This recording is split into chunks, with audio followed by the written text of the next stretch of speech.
Newborn complications.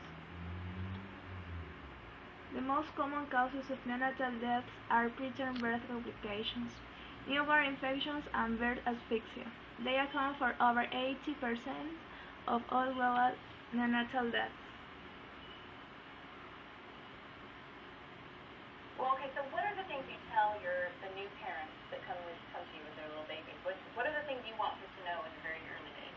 Well, first and foremost, I have to watch out for the safety, the medical issues and things. So we always talk about fever and jaundice and those sorts of things before we send anybody home from the hospital. But I also like to add in the information about the practical side that often gets overlooked, and that can be the basics. I mean, it's the pee, the poop, the diapering, all those things that sometimes as pediatricians we get busy, we're so used to it, and you get home, and the first 24 hours you're at a loss if you haven't taken care of the baby. Yeah, you know what I thought was interesting, like with my first, because it seems like with my first I was so consumed with the impending labor and delivery, which was so scary, this big unknown or whatever, that I didn't think about putting together some of the stuff that I could have done ahead of time, like really understanding that you should have like a bath station where you have everything right there and you don't have to remember it, because once you come home with this baby and you're recovering and the baby needs stuff and you're sleep deprived and you forget stuff, and it's really easy to get there and you go, oh, I don't even have a towel. Unfortunately.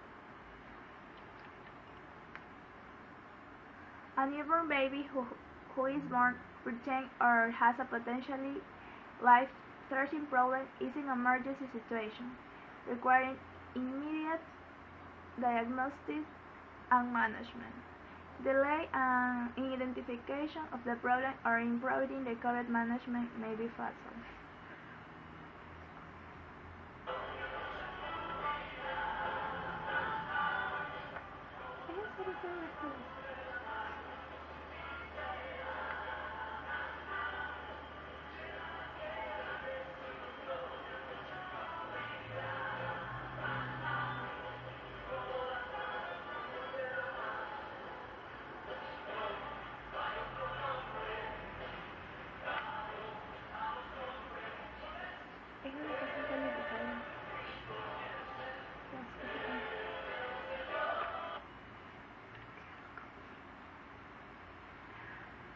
Appropriate care during labor and childbirth combined with neonatal resuscitation, when it can substantially reduce mortality due to birth asphyxia. Newborns with severe asphyxia need post-resuscitation care in hospitals.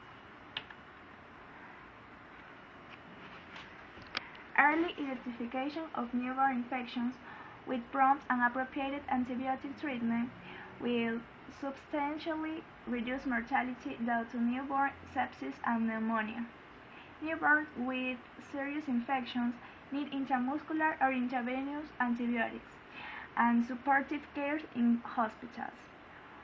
Where hospitals referral is not possible, intramuscular antibiotics delivered by skilled healthcare provides will save lives. Breast milk benefits a baby in many ways, providing the right balance of nutrients, helping to protect against illnesses and infections, and possibly helping with brain development. Many of your baby's physical characteristics are designed to help breastfeeding. The mechanics of sucking require as much contact as possible between the baby's tongue and jawbone and the mother's breast. To maximize contact, an infant's tongue is large in comparison to the size of the mouth, and the cheeks contain fat to help keep the tongue in the proper position for sucking. The same fat pads also ensure that the cheeks don't collapse while breastfeeding, which would reduce the size of the mouth and the negative pressure required to get milk from the breast into the mouth. A newborn's upper airway, through which air enters and leaves the lungs, also supports